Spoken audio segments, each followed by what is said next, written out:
vous invite à ouvrir vos Bibles dans le livre du prophète Zacharie, au chapitre 9. Et on va lire le verset 9.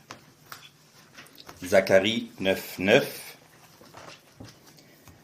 Sois transporté d'allégresse, Sion, la belle. Lance des acclamations, Jérusalem, la belle. Il est là ton roi, il vient à toi. Il est juste et victorieux.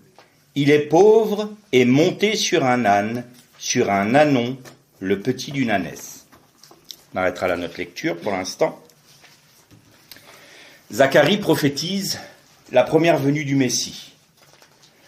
Il annonce que le roi d'Israël, le roi Messie, viendra sur le petit d'une ânesse.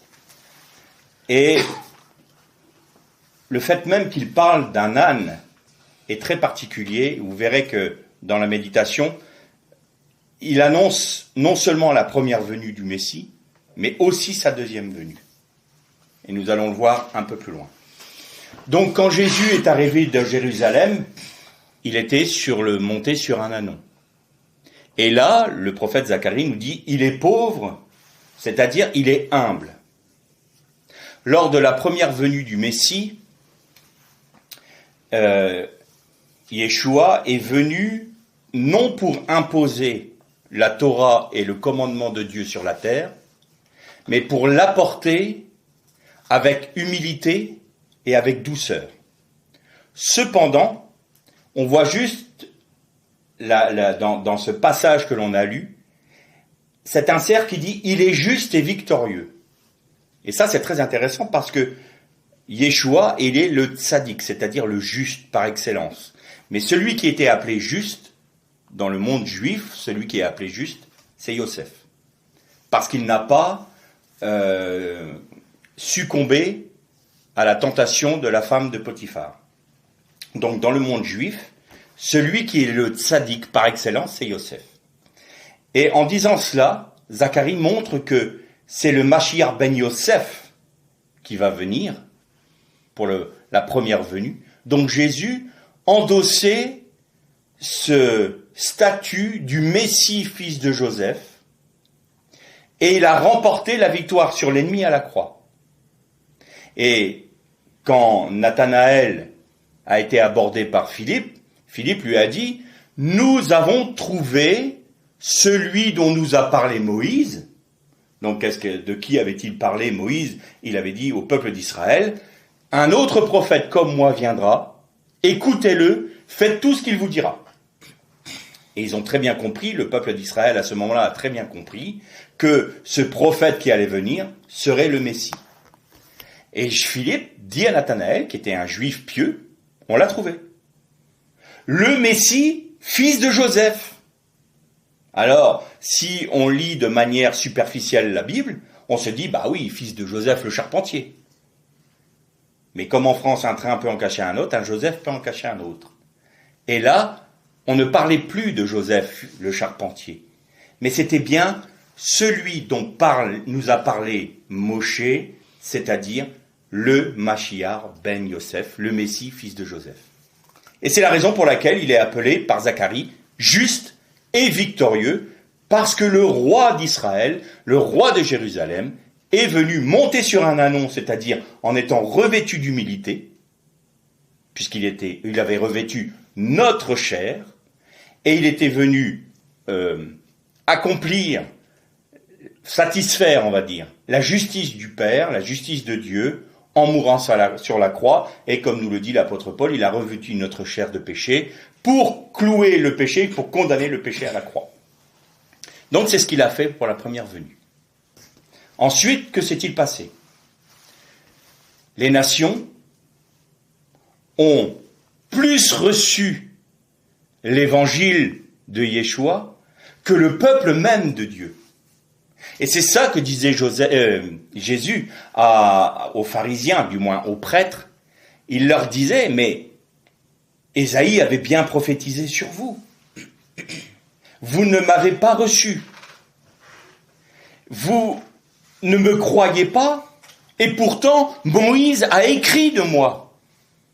Comment se fait-il que vous, le peuple d'Israël, le peuple juif qui avait reçu la Torah sur le mont Sinaï, qui avait reçu les enseignements de la Torah, vous n'arrivez pas à discerner que je suis le Mashiach ben Yosef.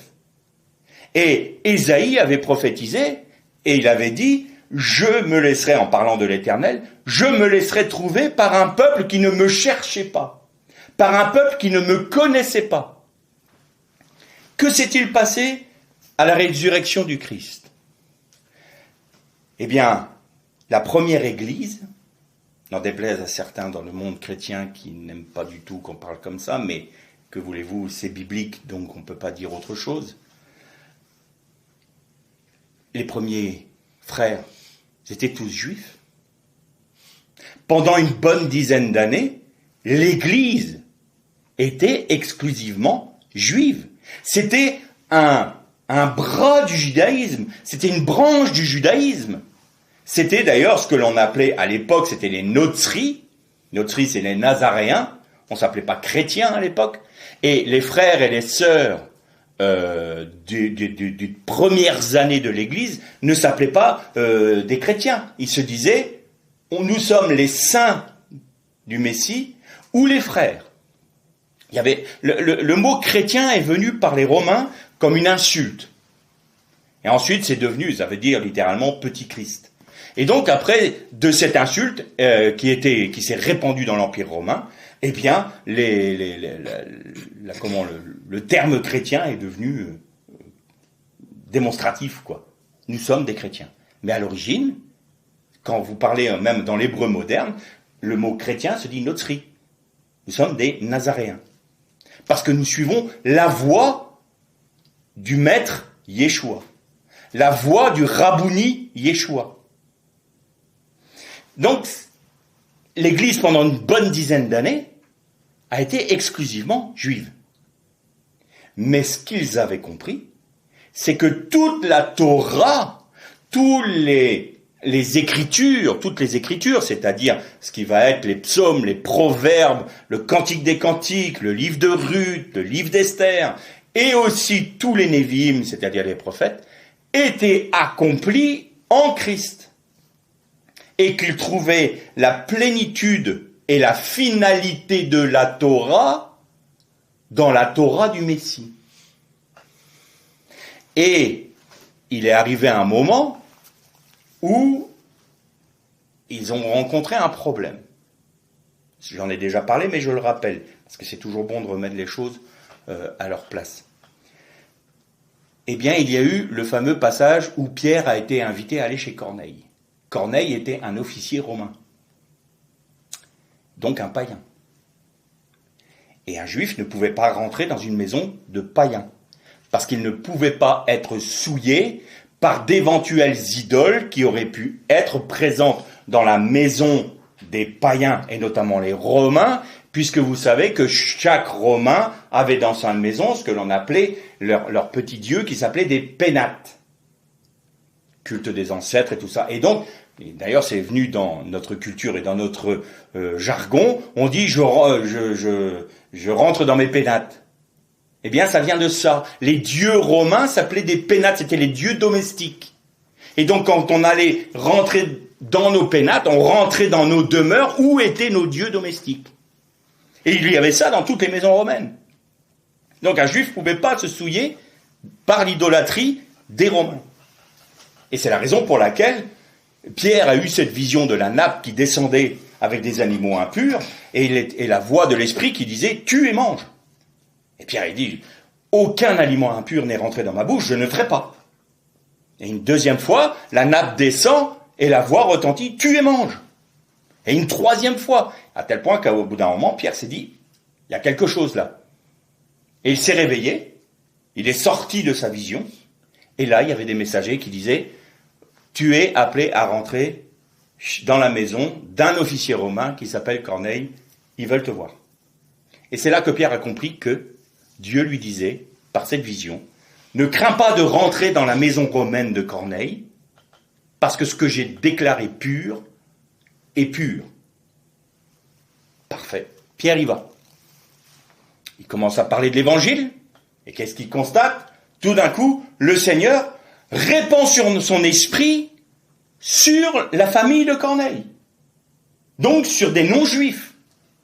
Et il se dit, s'ils ont reçu l'Esprit de Dieu, comment puis-je les empêcher d'être baptisés d'eau? Et là, c'est posé un problème à l'église de Jérusalem. Mais comment se fait-il? Les païens sont aussi concernés par l'évangile de Jésus. Et là, vous avez le décret apostolique d'Acte 15, où vous avez les judaïsants qui disaient non, pour que on soit dans la voie de Yeshua, il faut suivre le cursus normal, c'est-à-dire on doit se convertir au judaïsme, on doit se faire circoncire, on doit respecter les 613 mitzvot, qu'on l'on soit juif de naissance ou non. Et c'était ça, on pouvait devenir juif. Ou alors on pouvait devenir des guerres à la porte. Guerre, ça veut dire aujourd'hui on les appelle les Bnei Noach, c'est-à-dire les enfants, les fils de Noé. Donc vous savez que Noé avait 7 commandements. Et donc si on respectait les 7 commandements de Noé, de Noach, alors à ce moment-là, de la loi de Noach, à ce moment-là, on pouvait être associé au peuple d'Israël, mais tout en n'ayant pas la plénitude du droit d'un juif plein. Il y avait un statut particulier, c'est-à-dire que le guerre à la porte était inférieur aux juifs. Et dans le Nouveau Testament, les guerres à la porte, on les appelle les prosélytes. Tout ce qu'un prosélyte ou un aimant-dieu, quand vous voyez ça, Corneille était un aimant-dieu, c'est-à-dire il était un guerre à la porte. Il respectait les lois noachiques. De ce fait-là, on pouvait rentrer dans la communauté d'Israël, mais en n'ayant pas le statut d'un juif. Pour avoir le statut plein et entier d'un juif, il fallait être circoncis, respecter les fêtes de l'Éternel et respecter le Shabbat, bien entendu, et toutes les lois, toutes les mitzvot de la Torah. Et là se passe une chose incroyable. L'Esprit de Dieu est répandu sur des fils de Noach, c'est-à-dire sur des guerres, et il dit, en substance, je les reçois aussi pleinement que les Juifs de sang. Et là, ça a posé un problème aux frères. Et l'apôtre Paul, qui était l'apôtre des gentils, c'est-à-dire des nations, est arrivé. Il y a eu un concile, le concile de Jérusalem, et ils se sont dit, mais on peut rien y faire. C'est Dieu lui-même qui a attesté que les païens peuvent rentrer à partir du moment où ils croient en Jésus-Christ, qu'ils respectent les lois de Noach. On ne peut pas leur demander, leur interdire d'avoir les mêmes promesses que nous et de refuser le baptême. Dieu les a baptisés dans l'esprit. On ne peut pas. Et donc, qu'est-ce qu'a dit l'apôtre Jacques, qui était l'évêque de l'église de Jérusalem à l'époque? Il a dit, écoutez, nous n'allons pas mettre un joug supplémentaire sur vos épaules. Vous, les non-juifs. C'est-à-dire, on ne vous demande pas d'être circoncis, on ne vous demande pas de respecter toutes les mitzvot, mais vous devez respecter la loi basique, les 10 commandements, vous devez respecter la Torah. Et pour connaître la Torah, puisque vous n'êtes pas de culture juive, que vous n'avez pas baigné dans l'enseignement de la Torah depuis votre jeunesse, comme c'est le cas pour nous, juifs, eh bien, l'enseignement de Moïse est prêché tous les Shabbats dans l'Empire. C'est-à-dire, pour apprendre de la Torah, allez dans les synagogues, et là vous connaîtrez les enseignements de Moshe. Et ainsi, vous pourrez comprendre quelle est la teneur de la Torah, et que cette Torah est pleinement accomplie en Christ, et que vous pourrez respecter la Torah du Messie sur la base de la Torah de Moïse. Mais Paul, il avait vu le danger. Il avait dit un jour arrivera où le nombre de païens dans l'Église sera plus important que le nombre de juifs.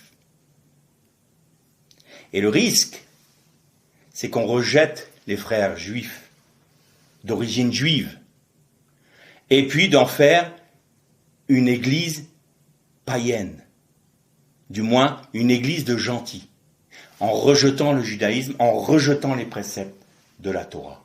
Et c'est ce qui s'est passé avec les pères apologètes de l'Église, et notamment avec Marcion, qui a séparé, divisé, et ça a pris aussi avec Origène, mais Marcion était un disciple d'Origène. Il a fait la séparation entre le peuple juif et le peuple des nations. Et aujourd'hui, nous avons l'Église chrétienne et les juifs. Et les juifs messianiques là-dedans se sont retrouvés entre deux feux. Se sont retrouvés ostracisés par les chrétiens des nations, en disant « Bah oui, mais vous êtes des juifs ». Parce qu'un juif, même ayant reçu l'enseignement du Christ, ayant été sauvé, peut très bien respecter toutes les mitzvot parce qu'il est juif. Tout doit se faire dans le respect de l'autre. C'est-à-dire, je ne prends pas ma liberté en Jésus-Christ pour offenser mon frère qui est peut-être d'origine juive et qui ne veut pas manger de porc. Ben, je ne vais pas manger de porc parce que ça va l'offenser. Mais en même temps, lui va accepter de manger à ma table alors que je suis un gentil. Et chacun se respecte ainsi. Mais tout comme il n'y a ni grec ni juif en Jésus-Christ, c'est vrai, mais notre identité est toujours là. Je prends souvent l'exemple de dire, si mon identité était fondue avec celle de ma femme, on ne comprendrait pas. Pourtant, il est dit, il n'y a ni homme ni femme en Jésus-Christ. Il n'y a ni juif, ni gentil. Il n'y a ni libre ni esclave. Donc ça veut dire que moi j'ai pleinement l'identité de ma femme et que ma femme est pleinement mon identité. Ça n'a pas de sens. Ma femme elle a son identité, j'ai la mienne. Le juif a son identité et le non-juif a la sienne. Et tout est clair. Tout est limpide. Mais aujourd'hui c'est la guerre. Et avec les événements de ces derniers temps, la guerre, croyez-moi, elle fait rage. Il faut voir le nombre de messages que je reçois. Et donc voilà la première venue du Messie. Il est venu pour apporter la Torah du Messie, et les nations l'ont reçu. Alors, grosso modo, pendant 2000 ans, on va dire que les nations l'ont reçu plus ou moins avec joie. Mais malgré tout, on voit bien que l'Europe, l'Occident, qui a été non pas chrétien, l'Occident n'a jamais été chrétien, il ne faut pas se leurrer, mais a été christianisé. La preuve, c'est que le droit, dans nos pays, notre droit est basé sur le judéo-christianisme. L'art, notre culture, notre civilisation, elle est basée sur les enseignements qui ont été transmis par les apôtres à cette époque-là. Donc on ne peut pas dire qu'il n'y a pas eu un impact sur nos sociétés. Mais quand Jésus est venu pour la première fois, sa premier avènement, et là on va parler un peu des vierges sages et des vierges folles. Parce que souvent on dit, mais c'est quoi l'huile? Qu'est-ce que c'est que l'huile dans les lampes des vierges? Celles qui en manquent, celles qui n'en manquent pas. Quand Jésus est venu, il y a un homme qui attendait la libération d'Israël. Et cet homme s'appelait Siméon. Et si vous prenez le texte de Luc, chapitre 2, verset 25, vous verrez, il y avait un homme du nom de Siméon qui attendait la délivrance de son peuple. L'Esprit de Dieu reposait sur lui. Ça, c'est très intéressant. Parce que ça va nous aider à comprendre quelle est l'huile des lampes des vierges. Que s'était-il passé à cette époque-là? Depuis le dernier prophète, Malachie, jusqu'à l'esprit qui était descendu dans le sein même de Élisabeth, pour remplir l'enfant qui était en son sein, Jean le Baptiste, il y a eu environ 400 ans de silence de Dieu. 400 ans où Dieu n'a plus parlé à son peuple. Et quand Dieu ne parle plus, c'est que nous sommes à la veille d'un jugement. C'est que il ne trouve plus nécessaire de parler. Quand Jésus a été amené auprès d'Hérode. Hérode était tout content. Pourquoi ? Parce que juste avant, il avait fait décapiter Jean, parce qu'il avait pris la femme de son frère pour femme, et Jean lui avait dit, tu commets adultère, tu n'as pas le droit de faire cela. Et alors, comme il était tellement épris de cette femme-là, il a fait décapiter Jean, comme ça, conscience tranquille, on est bien. Mais malheureusement, c'est qu'il était souvent repris. Et quand il a entendu parler de Jésus, il voulait le rencontrer parce qu'il voulait savoir son opinion. Et puis il y avait une autre crainte. Il pensait que Jésus était là, Jean ressuscité. Donc il y avait un mélange de crainte et un mélange de curiosité et un mélange d'excitation chez Hérode. Jésus arrive auprès d'Hérode. Hérode le bombarde de questions. Jésus ne dit pas un mot. Il ne répond pas. Pourquoi ? Parce qu'Hérode a fait son choix.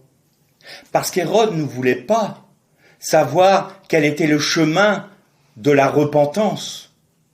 Il voulait que Jésus lui dise « c'est bon, continue, c'est bien ». Ou du moins, il voulait le voir faire des miracles. Mais il n'avait pas de cœur repentant.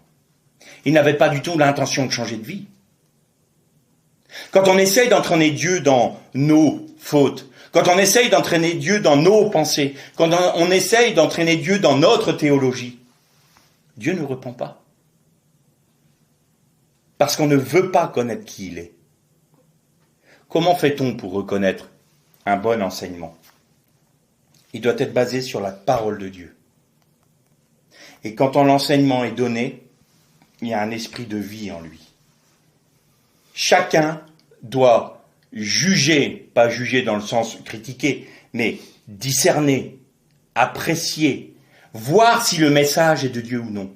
Et pour la première chose que l'on doit savoir, c'est est-ce que c'est biblique ? Il faut que ça soit biblique.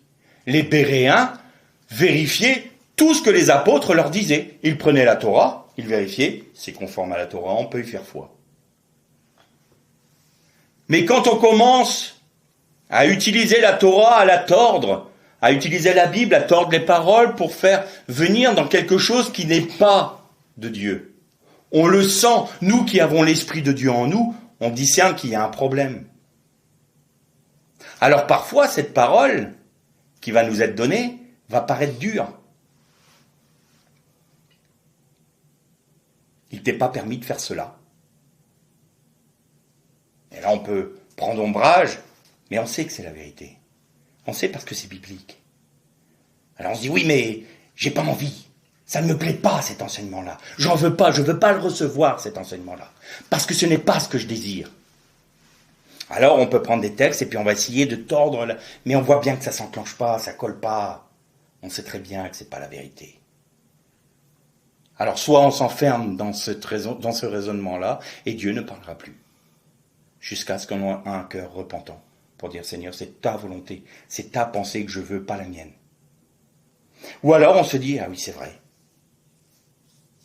Dernièrement, dans le dernier message que j'ai apporté, j'ai eu une sœur qui m'a fait une remarque en me disant que je méprisais les gens. En disant, je pense qu'elle voulait parler du moment où j'ai dit que les chrétiens avaient de la bouillie dans la tête. Pourquoi est-ce que j'ai dit que les chrétiens avaient de la bouillie dans la tête ? Parce que j'ai eu de nombreux messages qui me disaient on aimerait un enseignement là-dessus parce qu'on ne comprend plus rien, on entend tout et son contraire et c'est la tempête dans ma tête.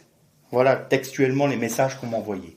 Et j'ai dit oui, aujourd'hui dans le monde chrétien, beaucoup ont de la bouillie dans la tête parce qu'ils n'ont plus d'enseignement. C'est ce que j'ai dit dans le message. Alors on me trouve manquant de respect. Je vais vous dire ce que c'est que de manquer de respect.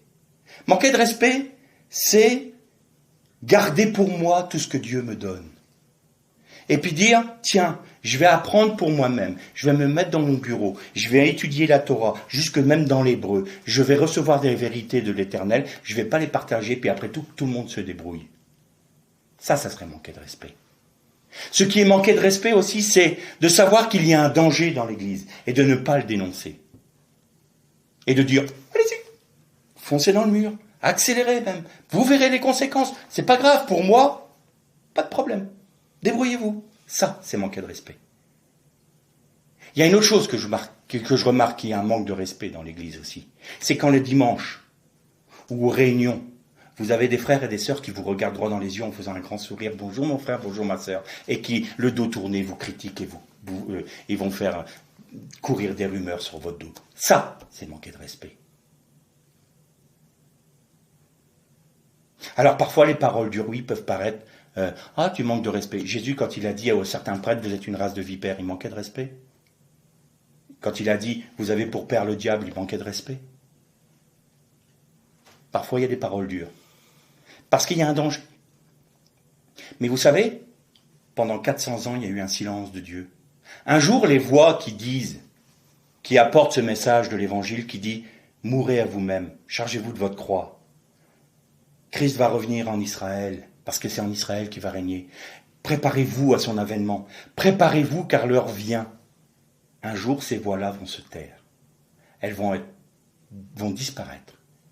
Et il ne restera que le mensonge. Et ceux qui n'auront pas aimé la vérité, Dieu dit qu'il enverra un esprit d'égarement pour qu'ils croient au mensonge. Ça aussi, c'est biblique. Ça aussi, c'est la vérité. Alors chacun doit prendre ses dispositions. Chacun doit faire son état de conscience. Moi, j'apporte une facette de ce que Dieu est. Parce que je n'ai pas la plénitude de la connaissance, bien entendu. Ça serait bien prétentieux de ma part de le dire. Je ne suis pas Christ, mais j'ai une part de Christ. Et cette part de Christ doit déborder de moi pour que je puisse vous apporter ce qui peut vous aider, ce qui peut vous apporter de la nourriture. Vous le recevez pas. Ça, ça ne me regarde pas. J'impose à personne d'écouter mes enseignements et je ne dis pas qu'on doit toujours être d'accord avec moi parce que je peux aussi me tromper. Ça arrive. Mais c'est quand même surprenant que dans des mêmes commentaires, on te dit « Ah oui, mais tu vois que tu n'es pas sûr de toi parce que tu dis que tu peux te tromper, donc tu prêches, mais tu n'es pas convaincu. » Et puis il y a un moment, il y a un autre commentaire qui m'a dit « Ah oui, mais dis donc, quand tu parles, là, tu es un peu trop convaincu de toi-même. » Alors, il faut faire quoi? Il faut arrêter d'écouter des prédications. Parce qu'un coup, on est trop convaincu, un coup, on n'est pas assez convaincu. Il y a un moment, écoutez, il faut être sérieux, quoi. Arrêtez ces enfantillages-là. Je comprends pas. C'est quand même... Mais je sais si, je comprends. Quand on n'aime pas le messager, quand on n'aime pas le message, il faut tuer le messager. Quand on veut tuer son chien, on dit qu'il a la rage, n'est-ce pas? Bon. Moi, je ne cherche pas à me faire des amis. Si on veut me détester, qu'on me déteste, vous savez, il y en a même un qui m'a lié au nom de Jésus pour que je sois jugé. On en arrive là, bon voilà, des malédictions, j'en ai, en veux-tu, en voilà. Donc si je voulais plaire aux hommes, je dirais, vous savez quoi? Dieu va vous bénir. Il n'y a plus de malheur qui va arriver dans votre vie. Continuez. Vous voulez pécher, mais Dieu vous pardonne. Ça fait penser à Michée. Quand il y avait Orsias et Yoshaphat, roi de Juda et roi d'Israël.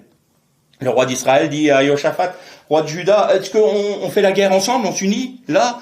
Et puis Yoshaphat qui dit, mais il faudrait quand même consulter l'Éternel. Ah, mais il y a 400 prophètes, là, on va faire venir. Et les 400 prophètes, qu'est-ce qu'ils ont dit? Allez-y, vous aurez du succès. Allez au combat, vous aurez du succès. Et Yoshaphat, il voit bien que c'est pas la vérité. Que ces prophètes-là disent ce que le roi veut entendre. Et puis, Yoshaphat dit, mais il n'y a pas un homme, un vrai prophète. Ah si, il y en a un, il s'appelle Michée, mais alors lui, il dit que des choses qui ne me plaisent pas. Ben, fais-le venir. Et Michée arrive auprès du roi, et on lui dit, tu sais, là, tu as une occasion en or. Déjà, tu n'es pas dans les petits papiers du roi. Mais là, tu sais, si tu dis ce qu'il a envie d'entendre, tu vas remonter dans son estime. Profite de l'occasion, il te rappelle, t'imagines, une occasion en or pour te racheter. Et il dit, Dieu est vivant, je dirai ce que Dieu me dit de dire. Même si ça ne plaît pas. Alors, en arrivant au palais du roi, il arrive et fait, vas-y mon roi, tu vas avoir du succès. Je t'en prie, va à l'attaque, tu auras du succès.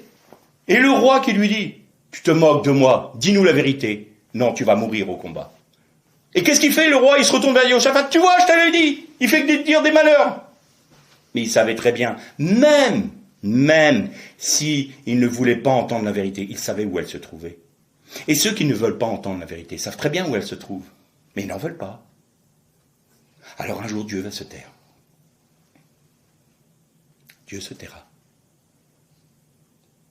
J'ai vraiment senti ça quand notre frère Jean-Marc Taubois a été repris par le Seigneur.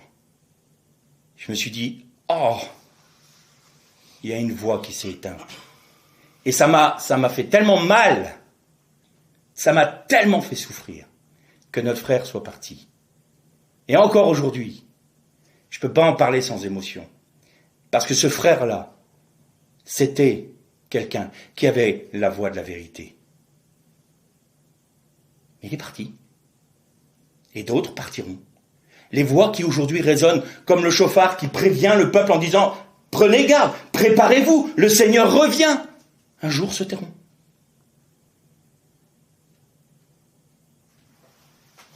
Chacun devra assumer à ce moment-là les choix qu'il aura faits. Et donc nous arrivons dans un temps où nous approchons de la deuxième venue du Messie. Et là aussi, quand vous prenez le livre de l'Apocalypse, il est dit, à l'ouverture du 7e sceau, il y eut un silence d'une demi-heure. C'est le silence de Dieu, avant le jugement sur Babylone la Grande. Parce que le 7e sceau correspond à l'ouverture, enfin, au son des chauffards. Mais l'Apocalypse est un livre extrêmement, où il faut être très prudent pour le prendre. Parce qu'il ne faut jamais oublier que la Torah, la Bible, est écrite dans l'intemporalité. Et nous qui sommes cartésiens, puisque nous sommes d'un esprit gréco-romain, on veut tout mettre par équation et on veut tout comprendre et donner des dates. Or, la Bible nous parle de mystère. Vous avez le mystère de l'Église, vous avez le mystère d'Israël, vous avez le mystère du mariage, vous avez le mystère de l'iniquité. Et les mystères, vous pouvez être le plus intelligent, le plus spirituel qui soit. Si Dieu ne révèle pas son mystère, vous ne pouvez pas le comprendre. Sauf en son temps. Et il y a des mystères dans la Bible qui ne sont pas révélés aujourd'hui, qui seront révélés plus tard en leur temps. Essayez de tout comprendre. Essayez d'avoir une vue globale de la Bible et dire, voilà, j'ai tout mis par équation, c'est bon, elle correspond pleinement, elle satisfait mon intellect et elle satisfait mon attente que j'ai d'elle. Ça, c'est une utopie. Il y a des mystères qui se révèlent. Et tout d'un coup, quand Dieu nous le révèle, ce mystère, on se dit, c'était si évident, comment ne l'ai-je pas vu? Parce que Dieu a mis un voile dessus. C'est pour ça. Alors, c'est bizarre, parce que le mystère est annoncé dans la Bible, et en même temps, il est mystère. C'est-à-dire que Dieu met un voile dessus. Et Dieu ne le révélera que quand il ôtera le voile. Et c'est une des choses qu'Israël est en train de vivre aujourd'hui. Il y a un voile sur son cœur et sur ses yeux. Et un jour, Dieu va lever le voile. Et ils vont comprendre que le Messie, c'était Yeshua. C'est ce que nous dit Paul dans Romains 11. Et nous, c'est la même chose. Si on essaye de commencer à vouloir prendre l'Apocalypse en disant, voilà, là, telle date, tel temps, c'est ça. Telle date, tel temps, c'est ça. On fait fausse route. Parce que l'Apocalypse, tout d'un coup, va parler des nations. Et ensuite, il revient sur Israël. Et il revient sur les nations. Et après, il y a le mélange entre Israël et les nations. Mais on revient sur... Si vous voulez mettre une équation, c'est fini. Vous êtes perdus. Et donc, il y a les jugements. Donc, je disais que Siméon attendait le Messie. Et l'Esprit de Dieu reposait sur lui. Eh bien, aujourd'hui, qui attend le Messie? Alors, quand j'ai dit ça la dernière fois, il y a une sœur qui a dit « Moi, j'attends Jésus !» Et j'ai dit « Amen !» Je ne suis pas en train de dire que personne n'attend Jésus. Mais vous savez, c'est notre frère, justement, Jean-Marc Taubois, qui disait ça. Il y a un pasteur qui lui a dit « Écoute, ça fait 35 ans qu'on me parle du retour de Jésus. Il n'est pas revenu. Alors moi, j'ai arrêté d'attendre Jésus. Il peut revenir dans 10 000 ans, peu m'importe. C'est bon. » Moi, un frère, que j'aime bien par ailleurs, est venu chez moi un jour et il m'a dit « On n'est pas pressé que Jésus revienne, j'ai envie de faire ma vie. J'ai envie d'avoir des enfants, de me marier, avoir des enfants, avoir une belle situation. J'ai envie de vivre ma vie, normal. Donc si Jésus peut tarder à revenir, ça m'arrange. » Siméon attendait avec une force et une persévérance le salut d'Israël.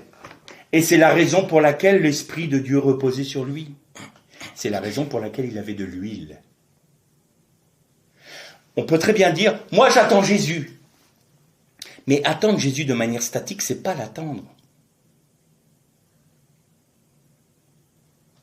Attendre Jésus, c'est à chaque instant de notre vie, on se dit Seigneur, reviens nous délivrer. Que ton règne vienne. Ô Dieu, que ton règne vienne. Je t'en supplie. C'est soupirer, c'est aspirer à ce que Jésus revienne. Le livre de l'Apocalypse se termine comment? Et l'esprit et l'épouse disent viens. Quand l'épouse est en accord avec l'esprit, elle dit viens. Pas attends, on a le temps. Pas oh je t'attends plus. Elle dit viens, mais chaque instant de sa vie, l'épouse dit je t'en supplie, j'ai besoin de mon Messie, j'ai besoin de mon époux. C'est ça avoir de l'huile. Et dans cette attente, dans cette attente, je veux te connaître. Tu es qui? Tu me passionnes. Oh, mon époux me passionne. Je veux comprendre qui il est. Alors je plonge mes regards dans sa parole, parce qu'il est la parole. Qui es-tu, Seigneur? Je cherche, je veux te connaître. Je veux savoir qui tu es. C'est ça qui m'intéresse. C'est toi ma passion. Tu es tout mon horizon. Et quand plus je te connais, plus je me dis, mais viens. Qu'est-ce qu'il a dit aux vierges folles? Il a dit, retirez-vous de moi, je vous connais pas. Voyez où est l'huile? Alors les vierges sages, qu'est-ce qu'elles disent aux vierges qui n'ont pas dû aller chez le marchand? Qu'est-ce que ça veut dire? Apprenez de l'époux tant qu'il est encore temps. C'est le message que je dis. Apprenez du Jésus, qui il est. Faites-en votre confident, faites-en votre intime, faites-en votre ami, votre époux, faites-en votre tout. Apprenez à le connaître et aspirez à ce qu'il revienne. C'est ça, avoir de l'huile.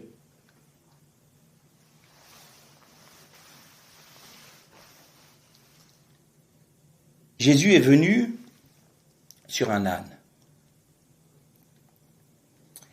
Âne en hébreu se dit chamor. Mais c'est les mêmes lettres. Vous changez juste les voyelles. Et vous avez un autre mot qui se dit chomer. Et chomer, c'est matériel. Littéralement, matériel ou technicité. Et Jésus, en montant sur l'âne, il est venu avec la douceur et en disant, il va y avoir un long temps de la patience de Dieu. Où par la douceur et non par la contrainte, mais par la conviction, je vais amener mon peuple et ceux des nations à reconnaître que je suis le Messie. Et avec des cordages d'amour, je vais les attirer à moi. Ça, c'est le temps des nations. Et c'est un long temps. Pourquoi c'est un long temps? Parce que Dieu est lent à la colère. Dans le texte hébreu, littéralement, c'est Dieu est long de nez. Il a un long nez. En d'autres termes, la moutarde, elle met du temps à monter. Mais il arrive un moment où la moutarde va monter. Et il y aura le jugement. Et Jésus, en montant sur le Chamor, disait aussi, regardez, c'est aussi le Chomer.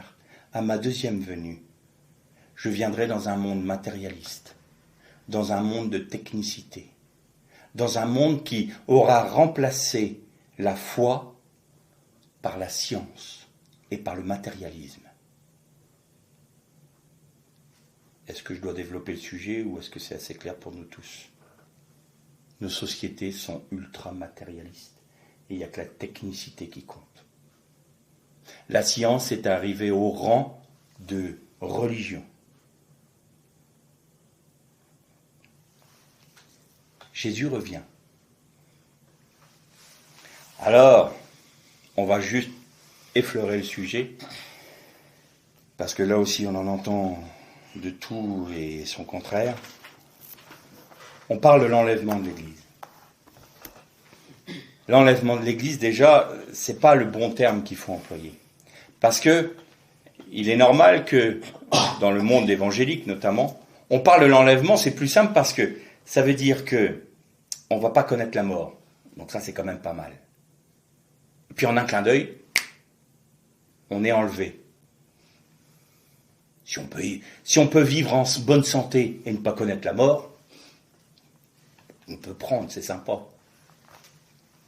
Mais qu'est-ce que l'enlèvement en réalité? C'est la première résurrection.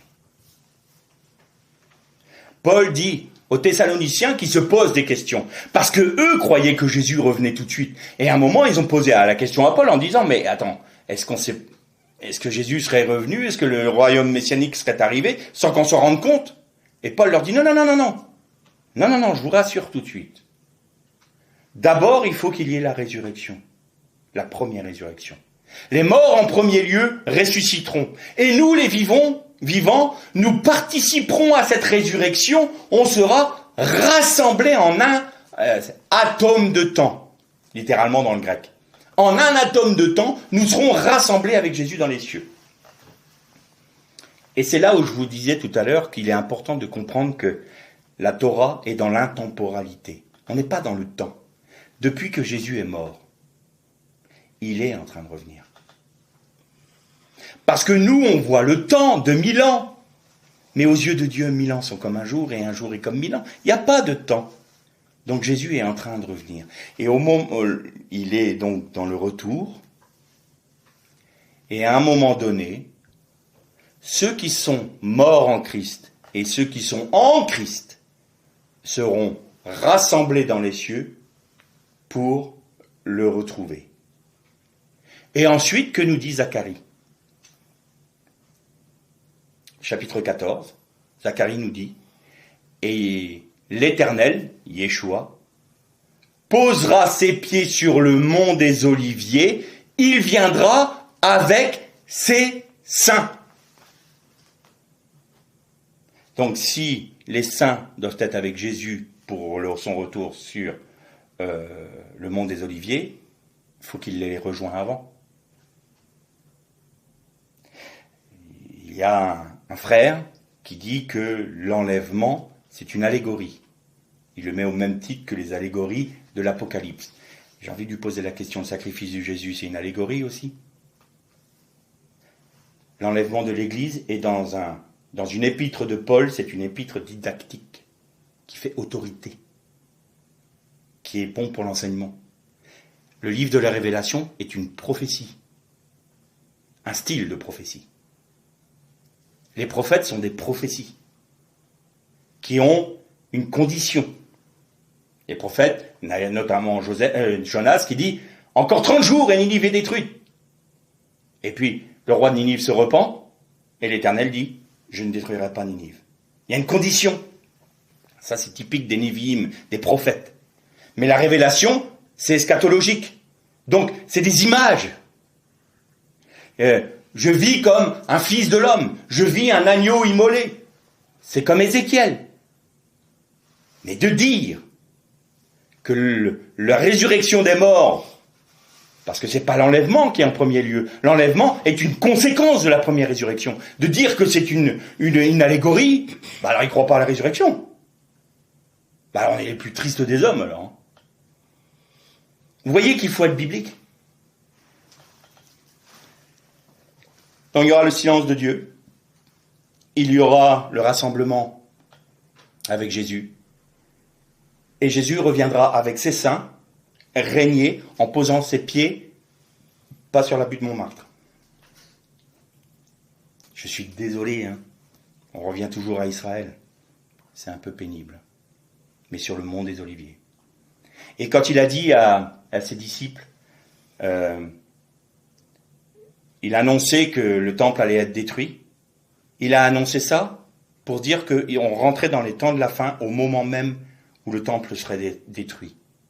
Et le psaume 74, psaume d'Asaph, vous savez ce que veut dire Asaph en hébreu?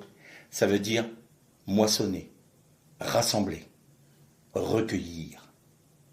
Et le psaume d'Asaph dit « Ils ont mis leurs enseignes sur ton saint temple. Ils ont brûlé par le feu ton sanctuaire. »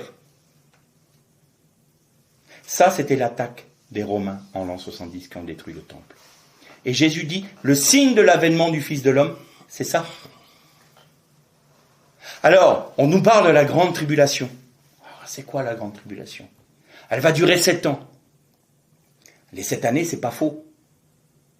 Mais dans le premier chapitre de l'Apocalypse, Jean dit quoi? Moi qui ai part avec vous à la tribulation, au royaume et à la persévérance. Si vous prenez dans la Bible, vous allez vous trouver 2 fois grande tribulation. Il n'y a que 2 occurrences. La première, c'est quand il est dit que ceux qui ont commis adultère avec la femme Jézabel, je ferai tomber sur elle une grande tribulation. Et le deuxième, c'est quand il est dit, et je vis les hommes blancs qui avaient trempé leurs vêtements dans le sang de l'agneau, qui sont ces personnes, dit Jean à l'ange, ce sont ceux qui viennent de la grande tribulation. Grande tribulation, c'est méga, qui veut dire grand, gros ou long. Et qu'est-ce qui est long comme temps? Eh bien, c'est les 2000 ans là, de patience de Dieu, c'est le temps des nations. Parce qu'il est dit, ce sont ceux qui viennent de la grande tribulation. D'accord, mais si la grande tribulation se concentre simplement sur l'apogée de la tribulation, c'est-à-dire le règne de l'Antichrist, qui va être un règne totalitaire pendant 7 années. On est bien d'accord là-dessus. Je ne renie pas ça, bien entendu. Il faut que le fils de l'iniquité prenne le contrôle de ce système mondial qui se met en place, cette grande Babylone, et il va amener les nations à mettre le comble à leur péché, qui fera revenir le Messie. Mais la tribulation ne se résume pas à 7 années, parce que ça voudrait dire que tous ceux qui sont... ça voudrait dire que la grande tribulation n'est pas commencée. Mais depuis que Jésus est mort sur la croix, tous ceux qui sont morts là, ils sont où? Ils sont quoi? Nous sommes dans la tribulation. Et elle trouvera son apogée quand le fils d'iniquité viendra prendre le contrôle de ce système mondial. Alors qui sont les vierges sages? Qui sont les saints qui ont droit à la première résurrection? Parce que l'apôtre Paul dit une chose très intéressante. Il dit, je ne suis pas arrivé à la perfection. Mais oubliant ce qui est derrière, je tends vers ce qui est en avant pour arriver, si je puis, à ressusciter d'entre les morts. Comment est-ce qu'on comprend ce texte-là? Paul dit, est-ce que Paul doutait de son salut? Je ne crois pas. Paul n'avait aucun doute sur son salut. Par contre, il n'était pas certain de ressusciter d'entre les morts. C'est-à-dire la première résurrection, puisque tous ne ressusciteront pas au moment de la première résurrection. Donc, la première résurrection, c'est ressusciter d'entre tous les morts. Eh bien, nous trouvons cette compagnie de ceux qui sont ressuscités à la première résurrection dans les 7 lettres aux 7 églises d'Asie. Ce sont les vainqueurs des 7 églises d'Asie. Aux vainqueurs, je donnerai un nom nouveau. Aux vainqueurs, je mettrai le nom de la Nouvelle Jérusalem. Aux vainqueurs, je ferai de lui une colonne dans le temple de mon Dieu. Le nom de mon Dieu sera sur lui. Mon nom nouveau sera sur lui. Ils chanteront le cantique de l'agneau. C'est ça l'épouse. C'est ça. C'est ceux qui ont cherché à avoir de l'huile, à connaître Christ. C'est ceux qui vont non pas être sauvés seulement, mais ceux qui vont régner avec Christ. Ça n'a rien à voir avec le salut. On peut très bien être sauvé sans régner. Paul parle de ces gens-là. Il dit, toutes leurs œuvres seront consumées par le feu le jour de l'épreuve. Pour eux, ils seront sauvés, mais comme à travers du feu. C'est-à-dire qu'ils n'auront pas d'huile, mais ils seront sauvés. Mais ils ne régneront pas avec moi. C'est pour ça que je ne vous ai pas connu. Vous ne pouvez pas régner avec moi. Vous n'avez pas eu cette passion pour moi. Vous ne m'avez pas cherché de tout votre cœur. Vous ne m'avez pas appris à me connaître. Vous ne m'avez pas vraiment attendu. Attendre Christ, ce n'est pas statique, c'est dynamique. C'est une dynamique. Nous devons être dans une dynamique avec la dynamique de l'esprit pour attendre le Christ. Et la dynamique de l'esprit, c'est de faire connaître qui est Christ. Christ, Fils de Dieu mort et ressuscité, glorifié. Il faut le connaître. Alors, on peut considérer que je suis parfois dur, peut-être que parfois je suis maladroit, c'est vrai, je le conçois. Je suis imparfait, c'est très, très possible, bien entendu. Je n'ai pas la prétention d'être parfait. Je n'ai pas la prétention de toujours parler avec les mots qu'il faut, c'est possible.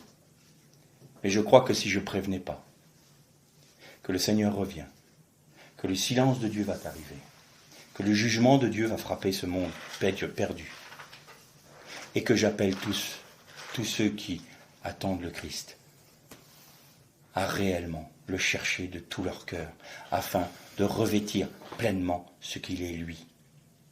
Si je ne disais pas ça, je serais responsable du sang de ceux qui m'écoutent. Alors, dussé-je, je répète encore une fois, comme je l'ai dit lors de la dernière méditation sur Israël, dussé-je être moins aimé de vous en vous aimant davantage. Ça serait beaucoup plus facile pour moi de rester dans mon coin, d'apprendre ce que Dieu a à me dire et de me taire. Mais si je me tais, si ces voix-là se taisent, les pierres crieront, mais je serai responsable devant Dieu. Je sais très bien que je suis responsable devant Dieu de ce que je dis. Mais on ne peut pas faire l'abstraction du fait que les prophéties s'accomplissent, notamment en ce qui concerne Israël, et que Christ viendra régner sur Israël et sur toute la terre. Parce que le jour où le temps des nations va s'arrêter, le Seigneur va revenir non pas pour maintenant laisser les uns et les autres choisir librement et avec douceur, mais il viendra régner avec un sceptre de fer sur les nations. Quand les nations vont être jugées, la majorité du monde sera mise à mort. Et Zacharie nous dit, et le reste des nations qui auront survécu au jour de l'Éternel viendront tous les ans à Jérusalem pour faire la fête de Soukhot, des tabernacles, pour rendre gloire à l'Éternel. Dans l'Apocalypse, il arrive un moment où vous voyez les astres, le soleil s'obscurcir, les étoiles tomber. Vous voyez qu'il y a des tremblements de terre, il y a quelque chose qui se passe dans le monde créé, dans le monde physique. Ça, c'est le moment où Dieu va sortir de son Shabbat. Dieu est rentré dans son Shabbat le 7e jour pour laisser à l'homme la liberté de faire ce qu'il voulait. Il a le choix total, avec les conséquences qui en découlent bien entendu. Mais le jour où Dieu va sortir de son Shabbat, les éléments mêmes, ça s'appelle une théophanie. Et le Seigneur Jésus reviendra sur les nuées. Et ce n'est pas juste un nuage. Les nuées veut dire, le mot nuée exactement veut dire, va venir couvert de gloire. Et tous les hommes le verront. Et ce sera une théophanie. Les éléments mêmes vont trembler. Il est dit même dans la parole que des hommes vont rendre l'âme de terreur. Parce que Dieu viendra pour régner et mettre un terme à ce que l'homme n'est pas, c'est-à-dire humain. Vous avez noté une chose, dans les 4 empires humains de Daniel, ce sont 4 animaux. Et Daniel voit un fils de l'homme. C'est-à-dire que les empires humains ne sont pas humains, justement. Ils sont bestiaux. Ils agissent envers les hommes comme des bêtes. Ils les détruisent. Ils frappent. Ils violent. Ils tuent. Ils massacrent. Ils amènent la guerre. Ils ne sont pas humains. Et le Messie reviendra comme un fils de l'homme, parce que ça sera l'empire humain. Ça sera le règne humain, où l'homme sera au centre, et l'homme ne sera plus exploité, comme ça l'est aujourd'hui, par ces animaux qui sont animés par des esprits démoniaques et qui mettent le monde sous une autorité qui le fait souffrir. Une humanité qui souffre à cause d'esprits mauvais. Christ revient. Soyons prêts. Yahweh Shalom.